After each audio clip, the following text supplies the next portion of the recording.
Confesso que sou um autor fajuto, destes que utilizam das palavras para contar uma história quase completa, construída no meio do caminho. Na realidade, não conheço roteirista que tenha se valido de forma séria ao exercício de aprender todas as reviravoltas que ao longo dos anos a indústria norte-americana, através de livros cativantes, explicou sobre a criação de personagens, pontos de virada, protagonistas, antagonistas e ganchos fantásticos para trilogias grandiosas. Não é minha escola. Se é que eu tenho uma escola. No Brasil, o que chamam de realidade fantástica nada mais é do que uma foto instantânea do momento que vivemos e os personagens que roubamos do nosso dia a dia.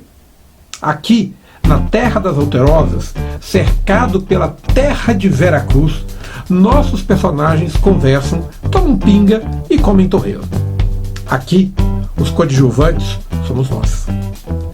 ZYC 98387, Belo Horizonte, Minas Gerais, transmitindo em ondas digitais para todo o país. Está entrando no ar o podcast Orite, com a apresentação de Amaury de Paula. Já li muito sobre autores que me dariam uma certa propriedade para falar do tema. Borges, Garcia Marques, Murilo Rubião, Felipe Alfort, Tarantino, Pirandello, Gaiman, Alan Moore, Douglas Adams, para ficarmos em alguns.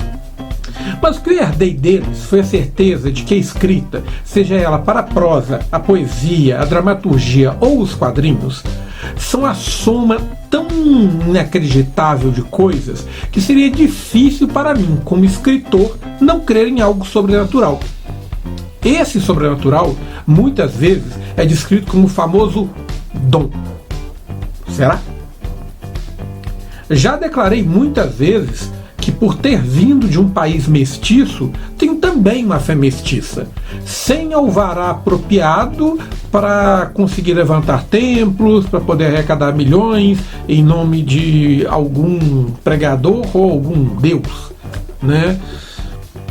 Dito isso, não posso crer que alguém levante a sua mão e pegue um roteiro, um livro, uma poesia pronta no ar, com a graça de quem colhe uma mexerica no pé do quintal.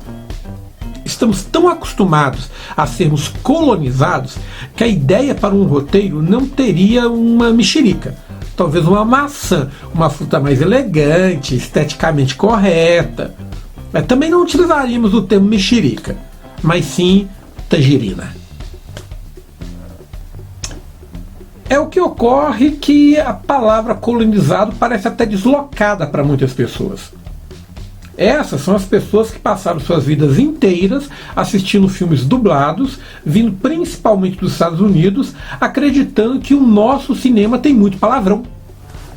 Até hoje, na TV paga, que sucumbe e se adapta ao streaming, as pessoas que fazem legendas ou então dublagens não têm a liberdade de colocar um foda-se na tradução de um fuck you. Isso em nome de uma classificação indicativa ou das ordens do patrão que paga a legenda ou a dublagem. Da mesma forma, crescemos escrevendo história de Jones, de Mays, de Stevens, enquanto o Sebastião, o Manuel, o João, a Joana, a Maria perdiam o crédito a cada vez que eram batizados onde quer que fosse. A obra era qualificada por esses nomes. Talvez isso sirva para mostrar o quão colonizados estamos. A colonização cultural é uma forma tão desumana de colonização que ela escraviza nossa mente, nossa criatividade, e a gente nem se dá conta disso, e de repente nós também nos tornamos parte do próprio pensamento colonizador. Mas olha que legal, no final das contas surge de vez em quando uma narrativa que devolve a vida para nossas histórias. Essas narrativas não tem o Manuel, tem o Mané. Não tem o Sebastião, tem o Tião.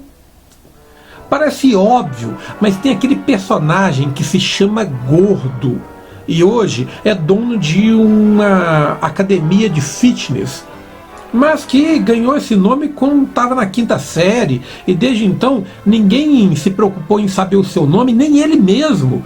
Ele responde e atende por Gordo. Basta você parar uns instantes para poder pensar e vai ver que passou a vida toda cercado por personagens fantásticos, mas estava preocupado eventualmente com o fato de não ter nenhum Frank no meio para contar essa história. E ao erguer as mãos para o teclado, porque se você erguer para o céu, nesse tempo o máximo que você vai conseguir pegar é um pernilongo. Lembre-se que as ideias não nascem prontas. Elas são a soma de uma série de experiências, muitas vezes de experiências de outras pessoas que pegaram de outras pessoas. De certa forma, nós contadores de histórias somos piratas modernos. Pegamos tudo dos outros e damos uma outra sequência. Herdamos isso. Ao fazer isso, somos criticados ou elogiados pelo resultado do alinhamento dessas sequências. Chamam isso modernamente de criatividade. As culturas orais faziam isso muito melhor do que nós fazemos. Mas ainda assim, não há um método maravilhoso para garantir o sucesso de uma boa história, seja ele destinado a qualquer uma das maravilhosas e modernas ferramentas que nós temos à disposição para poder contar histórias. Eu acho que o que garante o sucesso de uma boa história é o fato dela ser boa. E até isso é passível de interpretação. A última parte desse monólogo é justamente a que se dedica a tratar dos meus fantasmas de estimação. Se você escreve, talvez saiba o que é e talvez tenha os seus também. A cada novo conto, a cada nova história, você se pega escrevendo sobre o mesmo personagem, ainda que numa história seja uma reconstituição histórica e na outra seja uma aventura espacial. No meio entre uma história e outra, eu, como Alfô no seu Café dos Loucos, me sento e escuto taciturno o que meus personagens acharam de suas últimas atuações. Escuto críticas e reclamações o tempo todo. E ainda há aqueles escritores que têm como preocupação os críticos literários.